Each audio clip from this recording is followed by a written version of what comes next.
Ang kwento ni Tomby. Ang kwentong ito ay hango sa totoong buhay.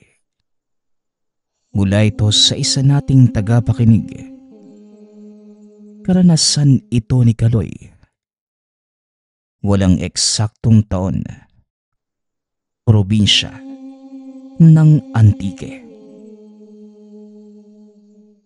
Nang mga panahong ito, habol hininga si Kaloy pagkatapos tumigil sa mahabang pagtakbo. Nakaramdam ng ginhawa na mapagtantong nailigaw ang mga mandurukot na humahabol. Ngunit siya naman itong namomroblema dahil napadpad sa isang hindi kilalang lugar. Lubak-lubak na daan ang bumungad sa kanya. Kagubatan ang magkabilaan. Madidinig pa ang mga ingay ng ligaw na hayop. Naghahanap ito ng masisilungan dahil nakaramdam ng pagkahilo sa matinding sikat ng araw. Dagdag pa ang gutom at uhaw. Makaraan ng ilang sandali, nakarating sa bahaging meron ng tahanan. Dumiretso ito sa isang tindahan upang makahingi ng tulong. Manong, magandang araw ho. May ipapakiusap sana ako kung ayos lang sa inyo. Pwede po bang makahingi ng kaunting tubig at pagkain? Wika ni Kaloy. Gulat namang tumingin sa kanya ang matanda.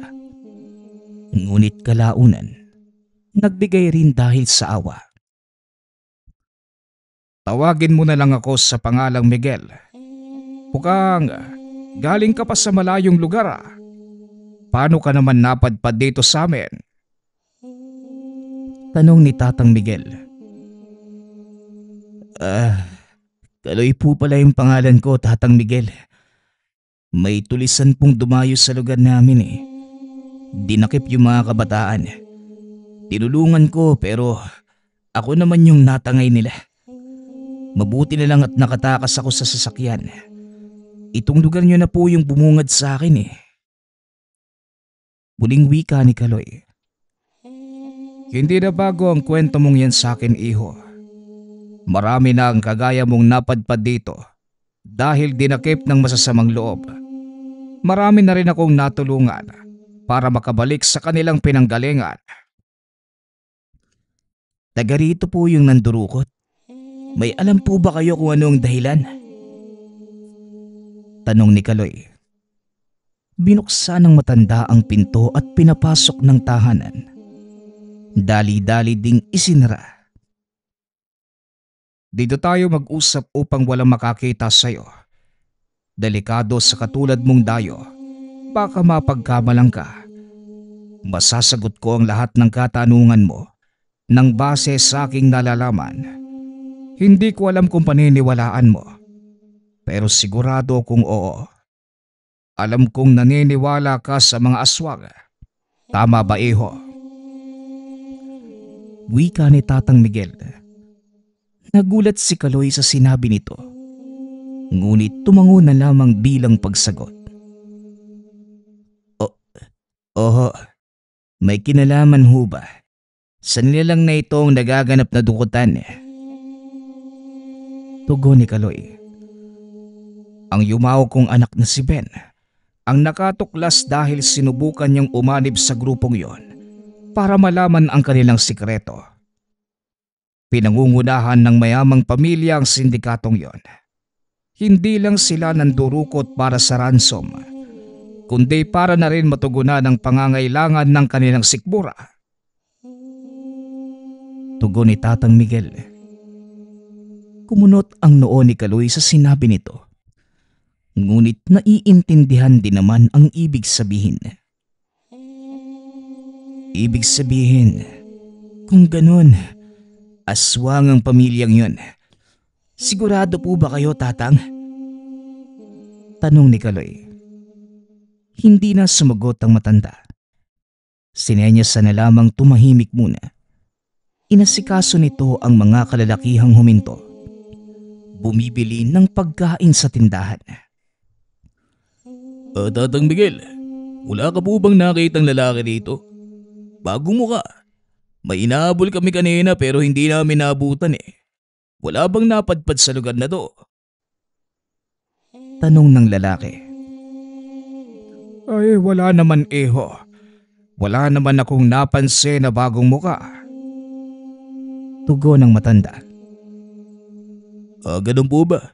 O sige, magandang araw ulit sa inyo. Mauna na po kami. Huling wika ng lalaki at dali-dali nang umalis sa lugar. Napabuntong hininga ang matanda pagkaalis ng mga ito. Tatang, maaari bang magtanong? Salamat lang ho ba yung bayad dito sa tindahan ninyo? Hindi pa nagbabayad ng pera yung mga lalaking yun eh.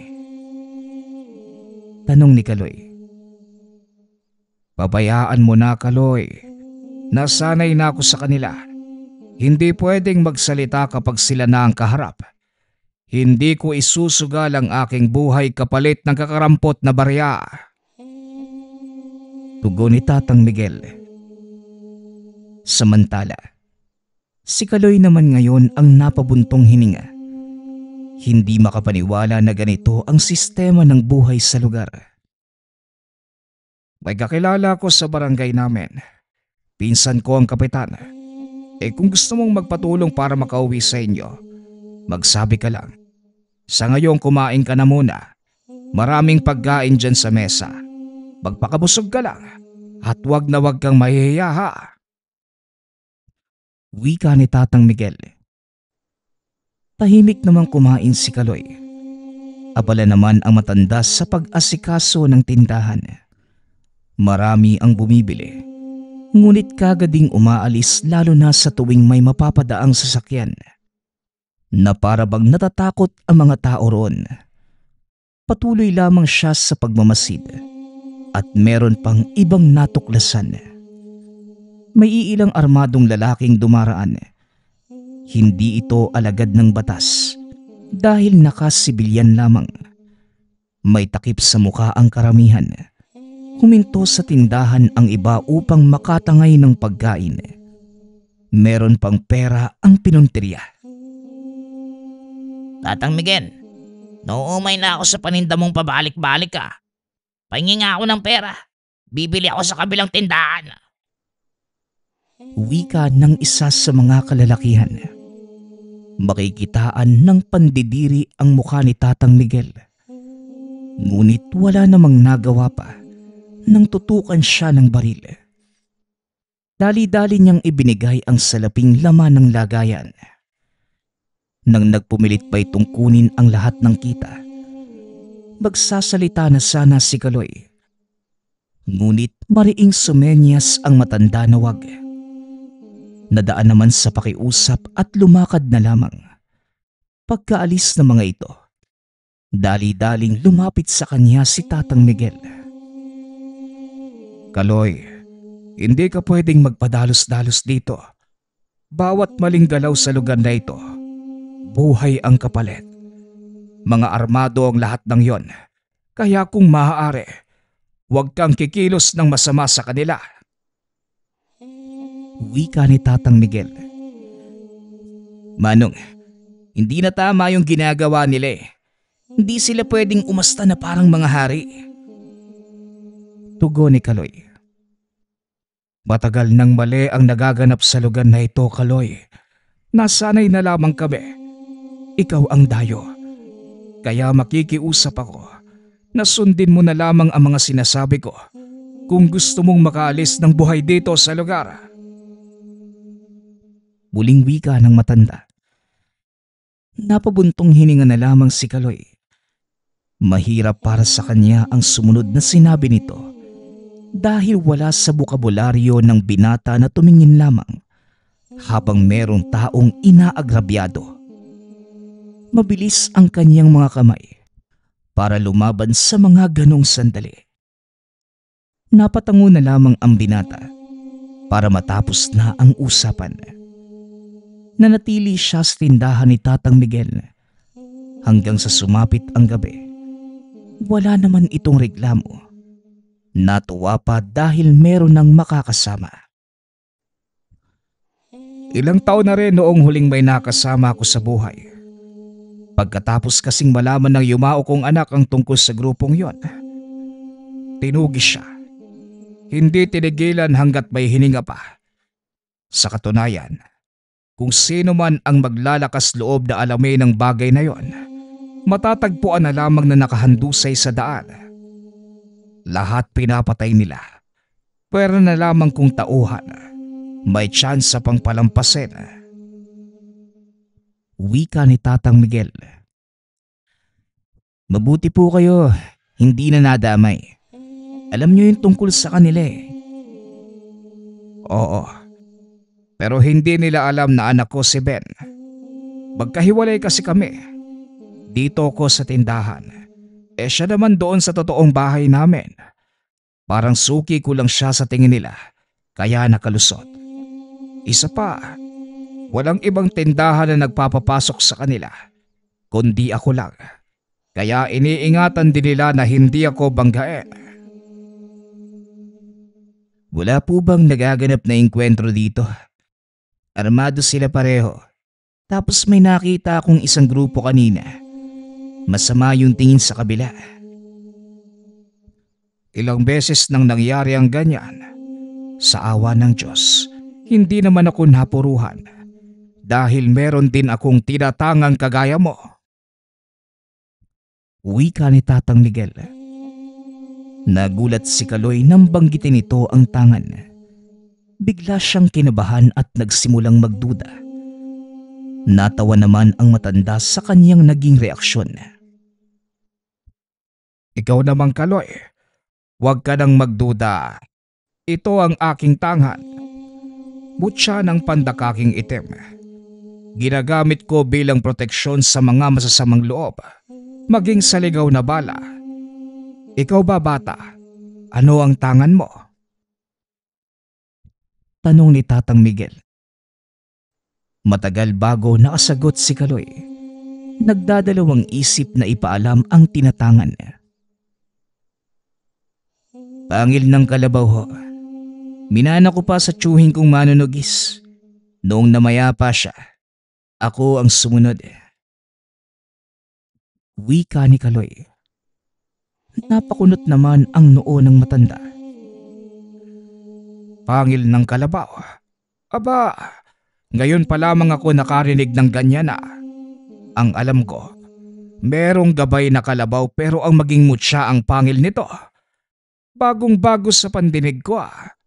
Ano ba ang taglay na lakas niya? Tanong ni Tatang Miguel.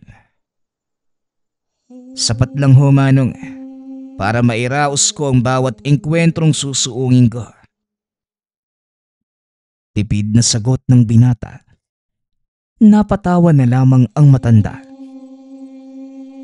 Ayos lang, iho. Hindi mo naman kailangang idetalye. Pasensya na sa mga katanungan ko ha. Naninibago lang ako dahil bago sa aking pandinig. Siya nga pala, gamitin mo na ang papag na ito. Merong kumot at unan dyan. Doon ako sa kabila. Matulog ka na ha. Muling wika ni Tatang Miguel. Sa paglipas ng oras, hindi makatulog si Kaloy. Bukod sa namamahay, naninibago din ito sa paligid. Umaalingasaw din ang kakaibang amoy mula sa labas. Mapanghe at parang nasusunog na kung anong bagay. Hindi niya ito maintindihan. Kaya dahan-dahan itong lumabas ng tahanan upang malaman. Ngunit pagkalabas na pagkalabas, bumungad kagad sa kanya ang sagot. Ang amoy ay nagmumula sa isang nilalang. Napakunot ang noo ng binata habang naroon sa kinatatayuan. Teka, kakaiba ang amoy ng aswang na ito. Parang sinunog na laman ang goma. Hindi naman sobrang masakit sa ilong, pero parang malabo. Wika nito habang nakatitig sa nilalang. Pumasok muli ito ng tahanan Naghanap na magagamit na patalim. Balak na sanang tugisin ang nilalang. Ngunit dali-dali itong pinigilan ni Tatang Miguel, kaya hindi nagawa ng binata. Kaloy, hindi sa lahat ng pagkakataon pwede kang mangelam sa nangyayari sa paligid. Minsan kailangan mo ding baliwalain para sa kaligtasan ng lahat. Ang nilalang na yan, miyembro ng pamilyang aswang. Sa sandaling malaman nilang may tumutugis dito sa lugar, hindi lang ikaw ang babalikan nila. Kaming lahat ng nakatira dito mapeperwisyo din. Pagpapaliwanag ni Tatang Miguel. Ano ang ibig niyong sabihin? Tatang, hindi po ako yung tipo na hahayaan na lamang magpalaboy-laboy yung aswang. Nakagaya niyan, maaari ang makapangbiktima ng iba. Tugon ni Kaloy. Ang punto ko, Kaloy, kung sasaktan mo yan, buong grupo ang makakalaban mo. Hindi lang ikaw. Lahat kami sa lugar na ito madadamay. Nangyari na ang bagay na yan ilang taon na ang nakalilipas. Maniwala ka man sa hindi, pinaulanan ng bala ang mga kabahayan. Milaltrato ang mga tao. Kung meron kang malasakit na natitira, pakiusap, magpigil ka muna. Muling wika ng matanda. Hindi lubos maunawaan ni Kaloy ang sinasabi nito. Labag sa kanyang kalooban ang panoorin na lamang ang nilalang na malayang nagpapalaboy-laboy sa labas at naghahanap ng bagong mabibiktima. Ano pa ang silbi ng pagiging manunugis ko kung ganito lang po yung gagawin ko, Tatang? May tamang pagkakataon para umatake, Kaloy. Kung makakapaghintay ka pa, magagawa mo ang iniisip mo. Tugon ni Tatang Miguel. Po, tamang pagkakataon. Kayo na ho mismo ang nagsabi na sa oras na masaktan ng aswang na yan, lahat ng mga taga rito mananagot. Ano pa ba yung tamang pagkakataon na sinasabi niyo? Sa tingin ko, desidido kang puksain ng aswang kaya may aaminin ako sa'yo. Makinig kang mabuti. Tuwing katapusan ng buwan, umaalis ang lahat ng nasasakupan niyan para magpunta sa ibang lugar. Maghahanap ng dudukutin. Sa mga sandaling yan, ang mag-asawa at anak na lamang ang matitira sa tahanan. Pwede mo silang sugurin kung kaya mong kalabanin sila ng sabay-sabay. Katulad lang din naman sila ng karamihang aswang. May kahinaan at kung mahuhulaan mo yon, matatalo mo sila ng walang kahirap-hirap. Pagpapaliwanag ni Tatang Miguel. Napaisip si Kaloy sa sinabi ng matanda. Katapusan ng buwan, ilang araw pa ang hihintayin. Mula sa bintana, muli itong sumilip sa labas. Wala na roon ang aswang. Ngunit nanghihinayang siya sa pagkakataon. Kaloy, alam ko mahirap para sa iyo ang ganito. Pero iho, alang-alang sa akin, sa amin na mga mamamayan dito, kailangan mong magtiis. Magagawa mo rin ang gusto mong puksain ang mga aswang na yon. Sa tamang pagkakataon, iho, magpahinga ka na. Malalim na ang gabi. Wika ng matanda. Napabuntong hininga na lamang si Kaloy. Wala nang nagawa pa. Kinabukasan, madaling araw pa lamang gising na si Tatang Miguel. Kasalukuyang nagkakape nang bumangon si Kaloy. O Kaloy, magandang umaga sa'yo. Halika, sabayan mo kong magkape. Alam kong masama ang loob mo dahil sa nangyari kagabi. Tiis-tiis lang talaga, iho ha. Ako man gustong gusto ko ng puksain ang mga yan para sa ikakatahimik ng lahat, kaso dagdadalawang isip ako. Hindi naman ako matapang katulad mo Wika ni Tatang Miguel. Kung ganun, para sa proteksyon lang ang tangan ninyo. hindi nyo ginagamit para labanan ng mga nilalang Tanong ni Kaloy.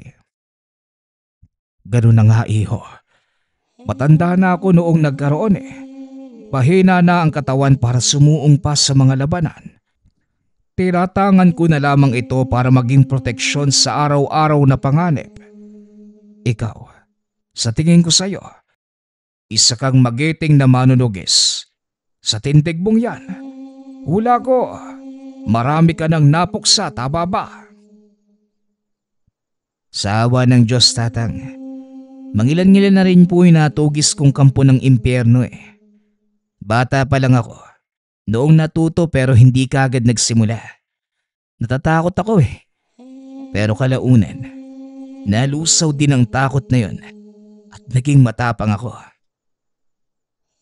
Mabuti ka pa iho. Kung pinata pa ako noong nagkaroon ito, siguro magiging kagaya mo ko at naubos na sana ang mga halimaw dito sa lugar. Kaso, hindi na natin may babalik ang panahon. Mabuti nga napadpad ka rito sa amin.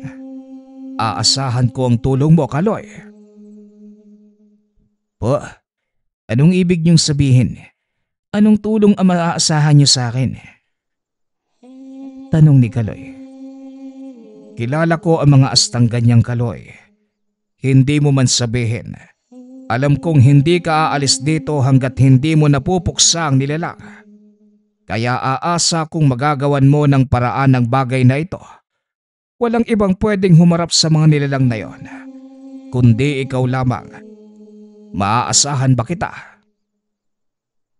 Diretsahang tanong ni Tatang Miguel. Hindi mapigilan ni Kaloy na mapangiti.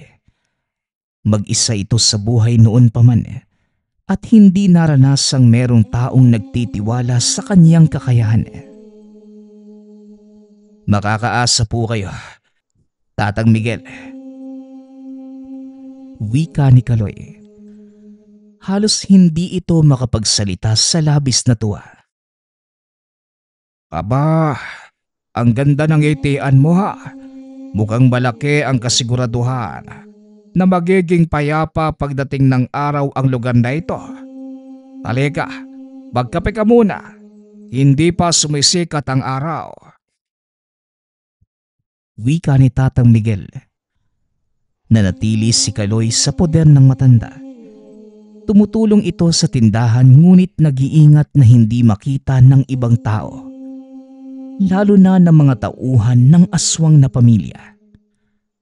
Habang nagpapalipas ng araw, inihahanda rin ang sarili sa inaasahang sagupaan laban sa pamilya ng aswang. Nariyan naman ang matanda. Sinasagot ang bawat katanungan tungkol sa mga ito. Paunti-unti niyang nakakabisado dahil ginagamit ni Mang Miguel ang kakayahan. Sinasamantala ang kahinaan ng tauhan ng kalaban. O iho, malapit na ang katapusan na. Aalis na naman ba kayo? Tanong ng matanda sa lalaking sumadiya sa kanyang tindahan. Bakit po kayo nagtatanong? Nagbabala ka bang magsumbong, tanda? Hindi naman sa ganon. Bakit ko naman kayo isusumbong? Ang sakin lang, gusto kong malaman para makapaghanda ko ng pagkaing may bibigay sa inyo. Baka kasi sa araw na yon, ubos na ang alak at sigarilyo rito. Tugon ni Tatang Miguel. Oo nga pala no. Sa Sabado yung alis namin.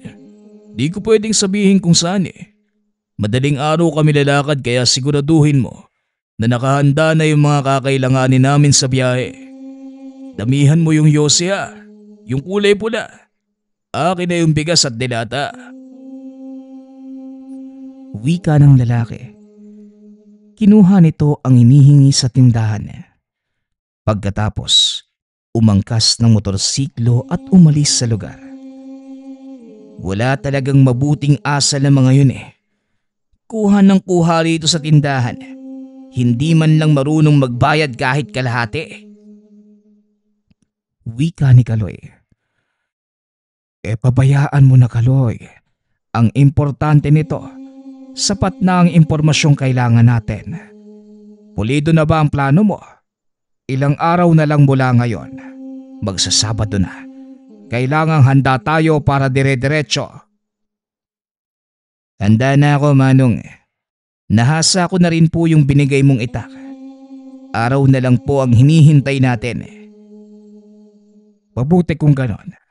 Itabi mo muna ang mga yan dahil may ilang araw pang hihintayan. Pag-uusap ng dalawa. Habang nagpapalipas ng araw, minabuti ni Kaloy na magmanman. Hindi siya pinigilan ni Mang Miguel na umalis.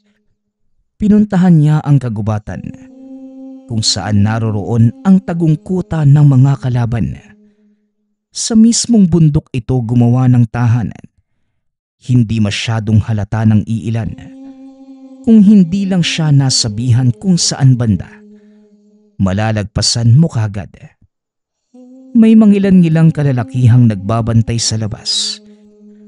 Malayo man ang mga ito, ngunit naaamoy pa rin ang samyo ng pamilyang aswang.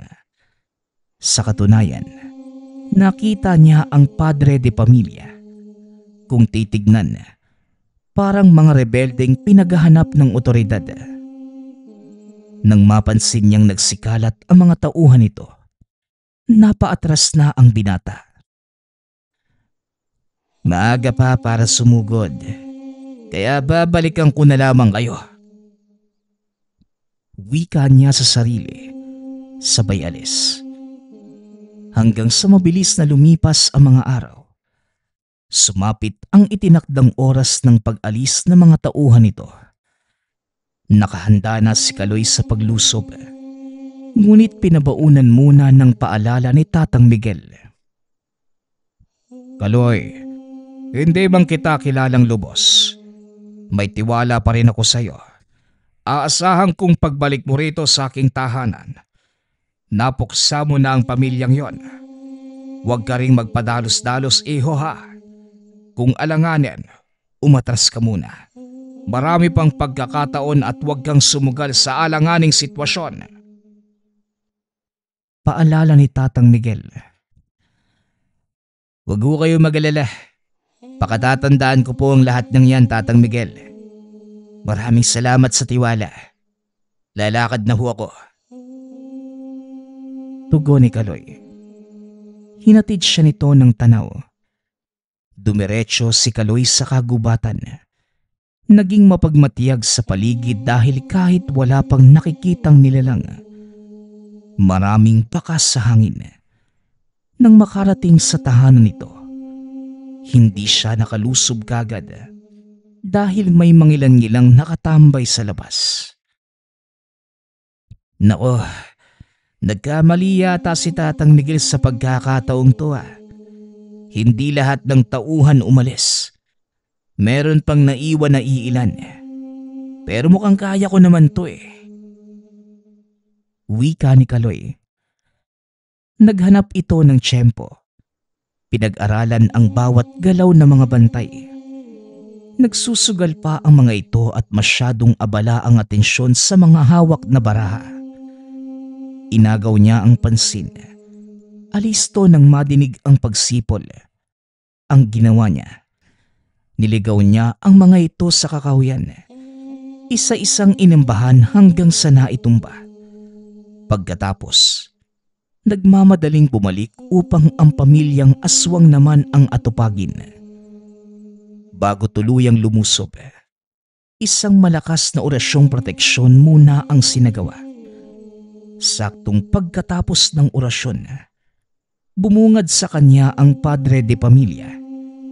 Hinahanap nito ang mga tauhan. Dali-dali siyang lumabas upang harapin.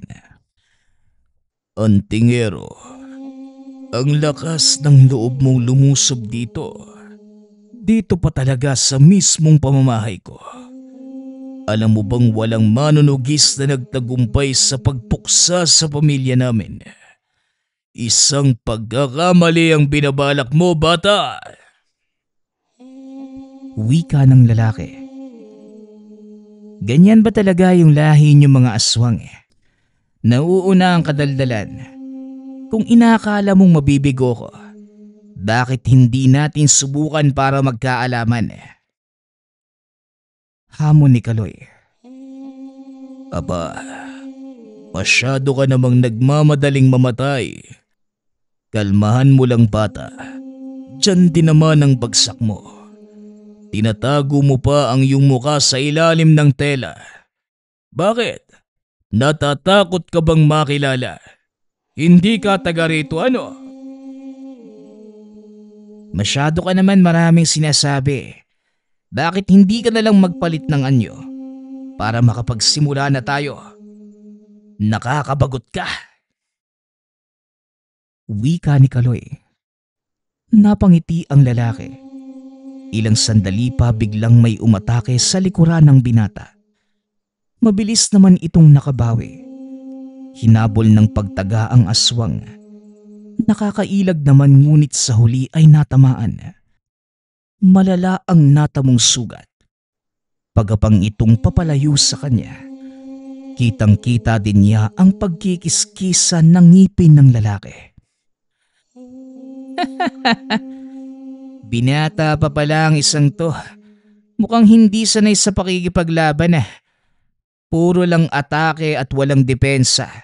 Kaya yan, napuruhan. O ikaw, anak mo ba ito? Mana yata sa'yo ano? Tanong ni Kaloy. Mas lalong naglangit-ngit sa galit ang lalaki nang apakan niya ang ulo ng aswang. Hinang-hina na ito ng mga sandaling yun. Hindi mo man sabihin, pero base sa reaksyon mo, anak mo nga ang isang to. Ang asawa mo ba nariyan din sa loob?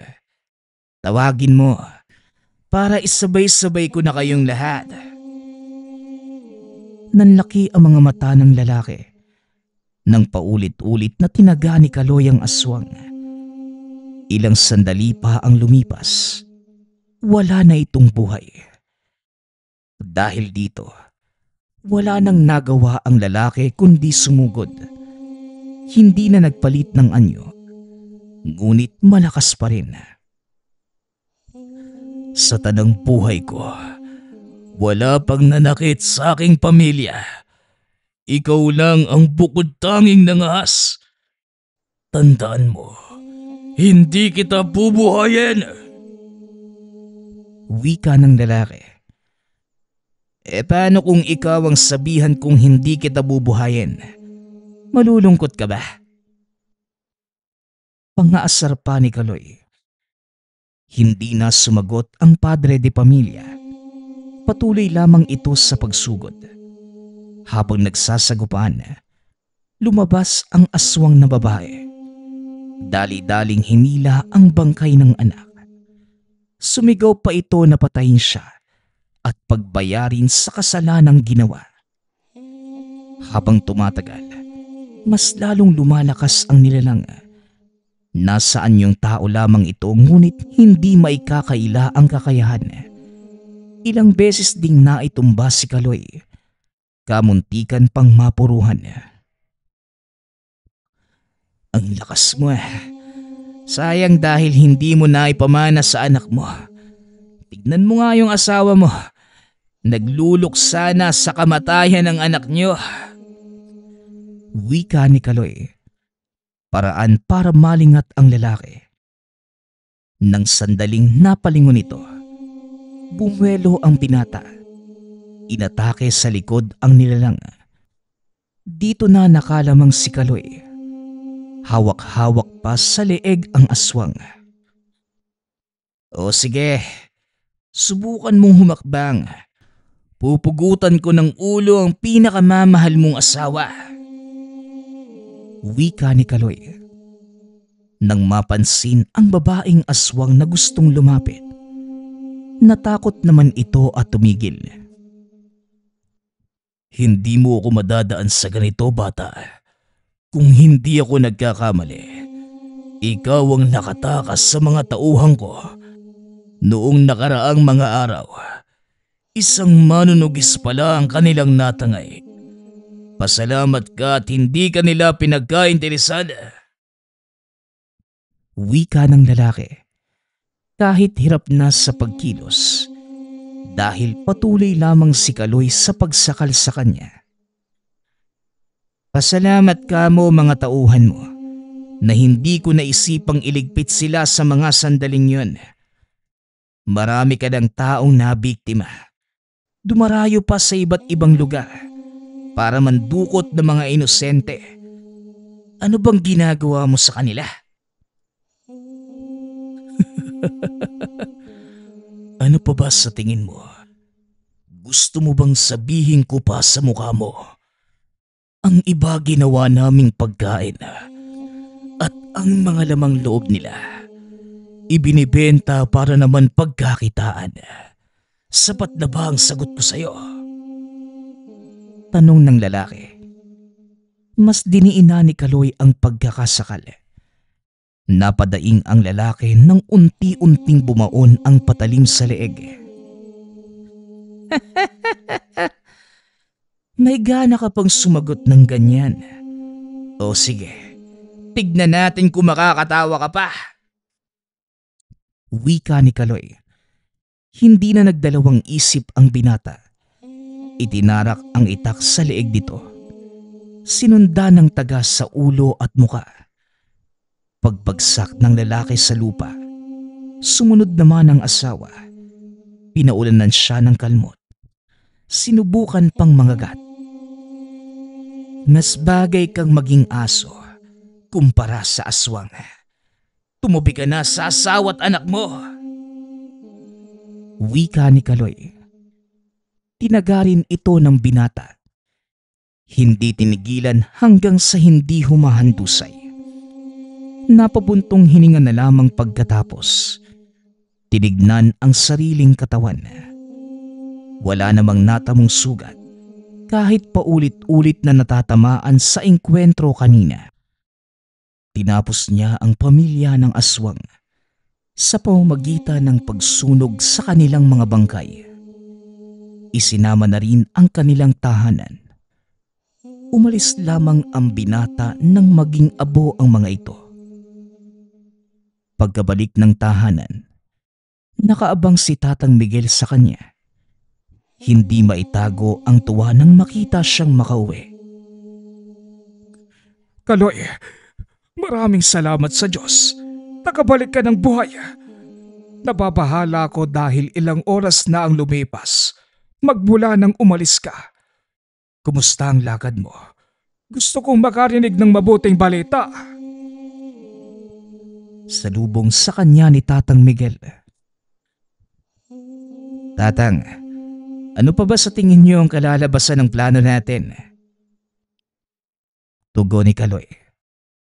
Sa tanong niyang ito, pareho silang natawa. Napayakap pa sa kanya ang matanda. Lubos-lubos ang pasasalamat. Kaloy, isa kang anghel na pinadala ng Diyos dito sa lugar namin para sugpuin ang kasamaan ng pamilyang yon. Walang ibang nangahas na kalabanin sila. Kung hindi ikaw lang, Kaloy. Maraming salamat sa iyo. Pasasalamat ni Tatang Miguel. Walang anuman, Manong. Ginampanan ko lamang po ang aking tungkulin. Hindi ko man nailigtas sa mga batang dinukot nila. Napuksa naman ang pinakaugat ng kasamaang to. Kaya sigurado ho ako na wala nang mabibiktima pa. Wika ni Kaloy. Matapos ang araw na yon, nagpasya si Kaloy na manatili muna ng isang araw pa sa lugar. Kinabukasan, inasikaso ni Tatang Miguel ang pagbalik ni Kaloy sa lugar na pinanggalingan. Humingi ng tulong sa pinsan niyang kapitan. Kaagad naman itong naasikaso. Kasabay ng pag-alis ni Kaloy, ang pagdakip sa mga tauhan ng pamilyang aswang. Naisumbong na nila ito sa mga otoridad. Nagpatulong sa ibang kagawaran kaya't nahuli. Para kay Kaloy, Hindi man sinasadya na mapadpad ito sa lugar.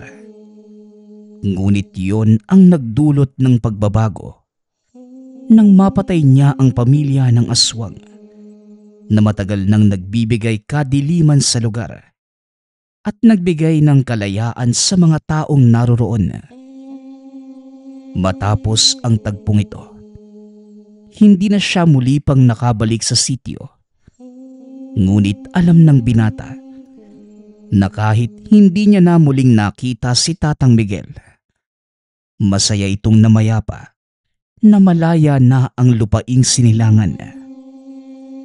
Lahat ng ito ay dahil lamang sa manunugis na si Kaloy at mutya sa pangil ng kalabaw. Ang susunod nating kwento ay mula sa isa nating tagapakinig. Karanasan ito ni Moti. Walang eksaktong taon. Probinsya ng Leyte. Ilang buwan pa lamang ang nakalilipas magmula nang manirahan si Moti sa tahanan ng lolo sa Leyte. Dating taga Maynila, ngunit kinakailangang pumunta ng ina sa ibang bansa dahil nabigyan ito ng pagkakataong makapag-aral ng medisina. Hindi niya gustong mag-isang maiwan ang anak sa tahanan, kaya naman minabuting dalhin na lamang sa lolo. Binata na si Moti ngunit labis pa din ang pag-iingat ng ina. Bago pa man umalis, napakadaming ibinili nito sa lolo. Natatawa naman si Tandang Bakong dahil masyadong nag-aalala ang ina sa anak. Kung gaano kadalubhasa si Tandang Bakong bilang isang albularyo, ganun din kadalubhasa ang ina ni Moti sa pagiging doktor. Magkasalungat man ang paniniwala ng dalawa, ngunit hindi ito nagiging hadlang sa mabuting samahan ng pamilya. Lahat merong respeto sa isa't isa. Kaya naman bukas ang isipan ni Moti sa paraan ng panggagamot ng lolo at ng ina. Sa maikling panahon na paninirahan sa piling ni Tandang Bakong, nasanay na ang binata sa pang-araw-araw na ginagawa sa tahanan. Tumatanggap ng iba't ibang uri ng pasyente dahil nakakagamot ito sa pamamagitan lamang ng mga dasal at nangis. Hindi mapigilan ng binata na mamangha sa kakayanan ng lolo. Isang araw, nagkaroon ng kaibigan si Moti. Bandang 9:00 ng umaga, nagpaalam ito kay Tandang Bakong na pupunta muna sa tahanan ng isa sa mga kaibigan. Pinayagan naman ito ng lolo.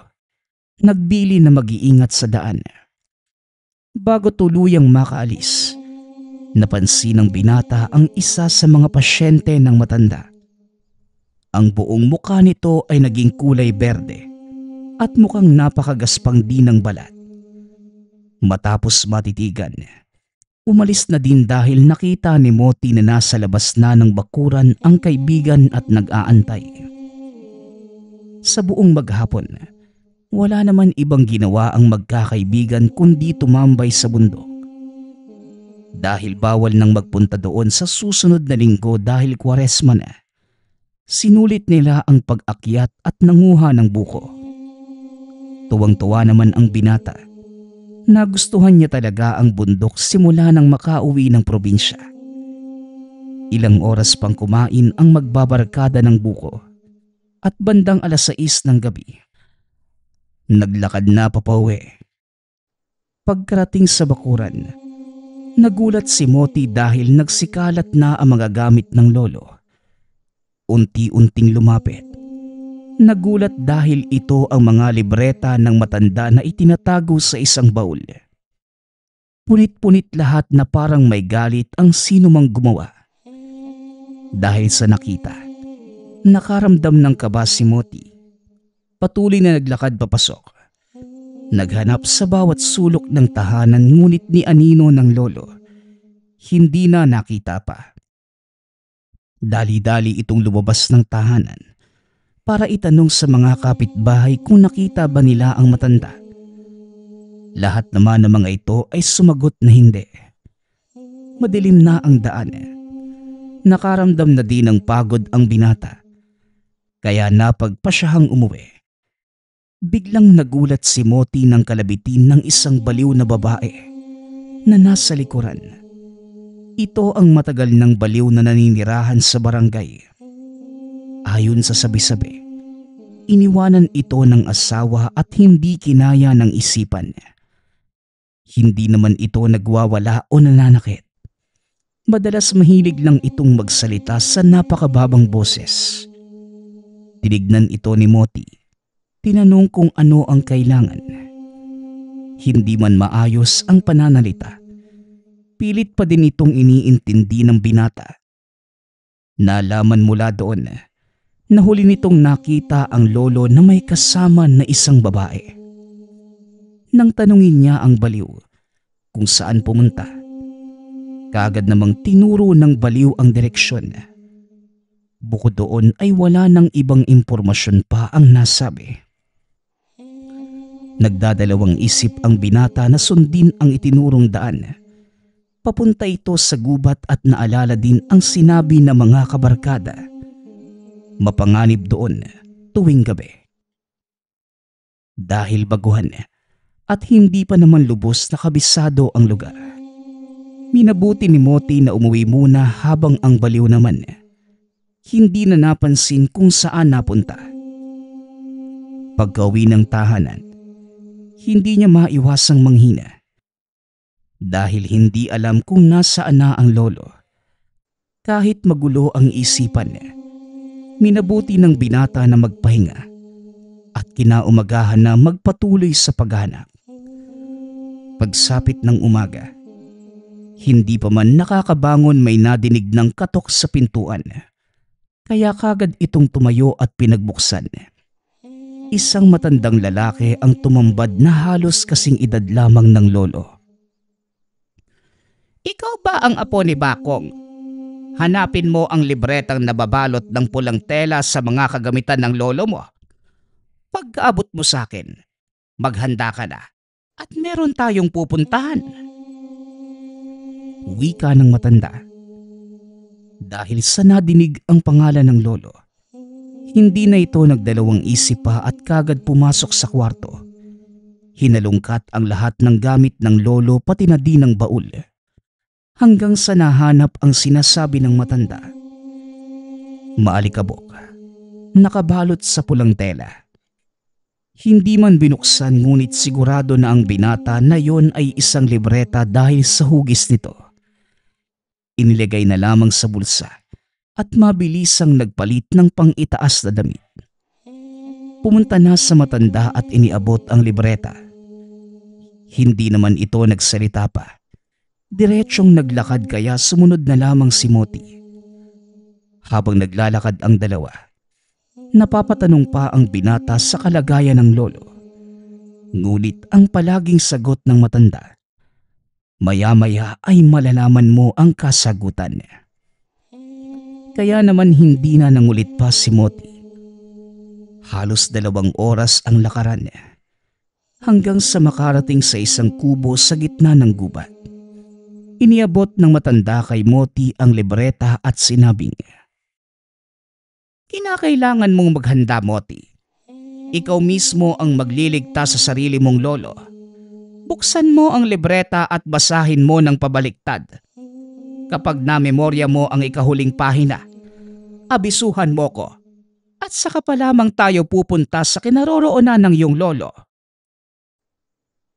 Hindi man alam ang buong ipinagagawa ng matanda. Binuksan pa din at ibinaliktad ni Moti ang libreta para kabisaduhin ang nakasulat. Pagkabukas ng unang pahina, napakunot ang noo ng binata dahil napakalabo ng sulat.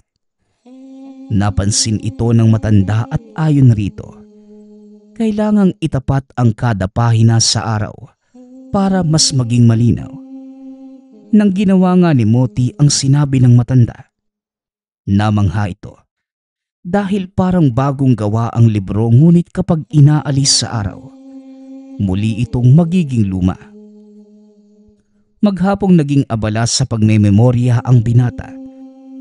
Dahil ayon sa kasamang albularyo, tuwing umaga lamang mababasa ang libro at kung hindi maging handa hanggang sa lumubog ang araw, muli silang maglalaan ng isa pang araw sa pananatili. Dahil nais nang makita ang lolo, sineryoso ni Moti ang pagkakabisa. Naging matagumpay naman dahil bago pa man mag-alas 6, nabigkas niyang diretso ang mga dasal sa harapan ng kasama. Kaya nagpalipas na lamang ng gabi ang dalawa at naghanda para sa susunod na araw.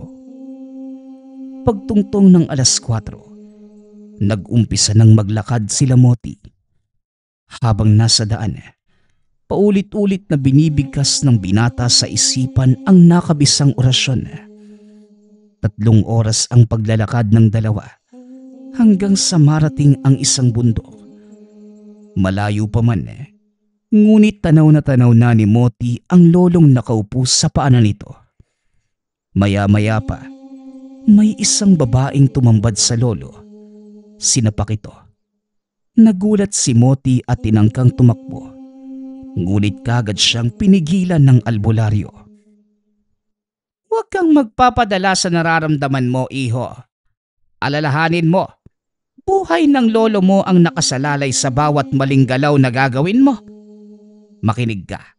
Dahan-dahan tayong maglalakad hanggang sa maabot natin ang kinauupuan ni Bakong. Bago pa man tayo tuluyang makarating doon, may isang patay na puno tayong madadaanan.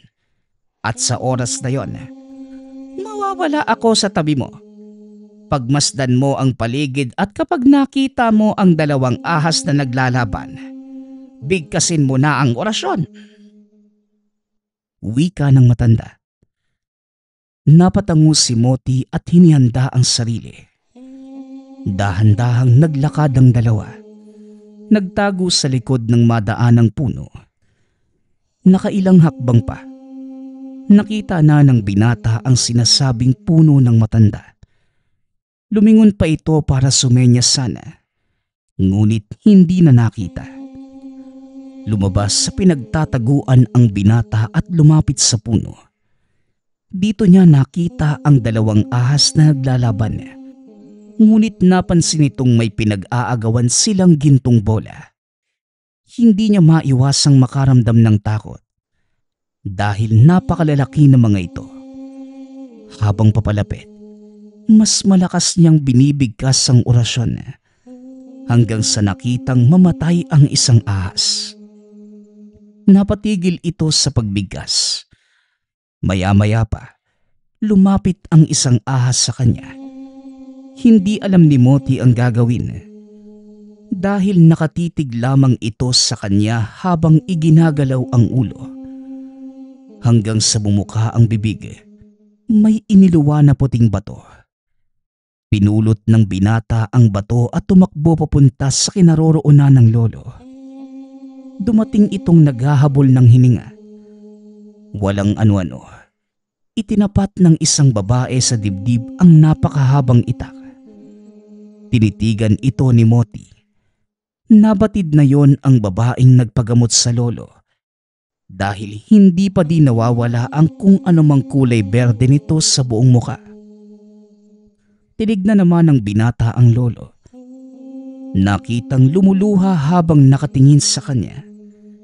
Hindi makabitaw ng salita dahil sa telang nakaharang sa bibig. Nagulat naman ito nang biglang idiniin ng babae ang patalim sa dibdib. May kung anong bumulong sa tenga ni Moti. Itinapat sa babae ang hawak na bato.